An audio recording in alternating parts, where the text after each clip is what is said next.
Today I want to talk about first-time buyers because I was hoping in the budget they may get more support, because if first-time buyers start buying more properties, then that gets the rest of the property market going. And I was hoping that the stamp duty might rise to £500,000, which would certainly help the London buyers, because the average first-time buyer in London is £483,000. That didn't happen.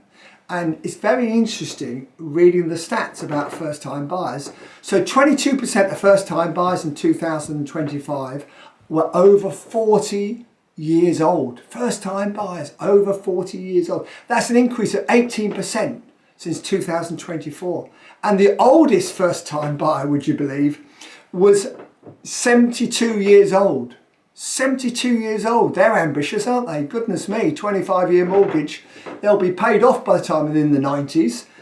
So there you go. How amazing is that? And in the southeast, which of course is the most expensive area, first-time buyers' average age is 34 years old. Now that's a problem for this government and the country on the whole. Although house prices are not going up very much at the moment at all, over the years the wages have not kept up with house price inflation.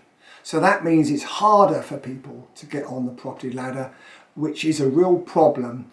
And the only way a lot of people are doing it is by getting a gift, a financial gift from their parents or their grandparents, or inheritance. Long-term savings is very difficult where you're paying a lot of rent. So you must feel sorry for first-time buyers. It is difficult. And would you believe that last year the bank, who were 8th in terms of lending money to first-time buyers, if you can call them a bank, were family. So family were putting in big deposits in order for young people to get on the housing ladder. Now, of course, you could argue that a lot of people of my age group have really benefited from the housing market, and we should be giving some of that profit we've made out of owning our own homes to young people to help them get on the property ladder. And that's what's really been happening over the last few years.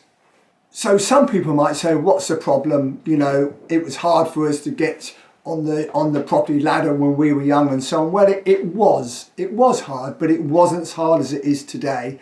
And I think there's a generation gap, and that's a problem. And people want security and they want to put down roots, and it's very hard to put down roots when you're renting. And when, you know, even now a landlord who wants to sell can ask you to leave after 4 months. So, you know, having roots, being able to have your children go to the same school consistently and perhaps be near your parents is what most families want to achieve, and most first-time buyers want to achieve.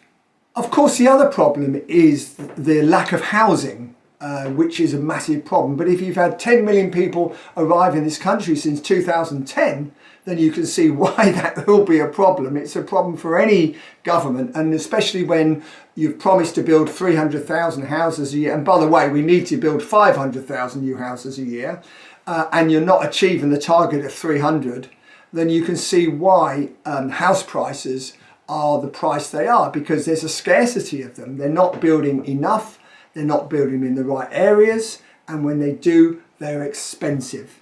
Lack of new build, slow planning approval, rents rising faster than people can save for a deposit, regulation driving landlords out the market, more people relying on staying at home for longer with their parents, as I'm not sure the parents are too keen on that, or even they're very keen on that. And the generation wealth gap is getting larger. So what do we need to do? Well, this government and every government needs to be radical in order to help first-time buyers. So what we need to get is help to buy back, where the last government helped 700,000 first-time buyers to get on the property ladder. That was wonderful. There's no support at the moment. We need to keep supporting them in terms of zero stamp duty, and that needs to be put up for London, because people in London are struggling, first-time buyers, because they're having to pay quite a lot of stamp duty. Now, I've got a couple of other ideas though. One is that if you work, if you're a civil servant, you might work for the NHS, and you've got insurance policies and national insurance.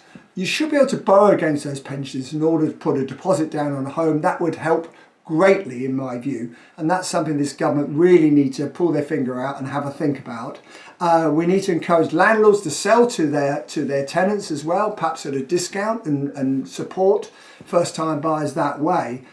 We also could get some of the companies that employ first-time buyers perhaps to lend them a deposit over a period of time. So there's a few ideas there. Let's hope the government takes some notice.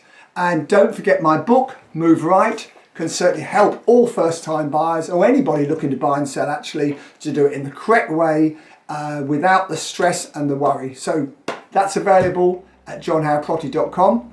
I'll see you next time.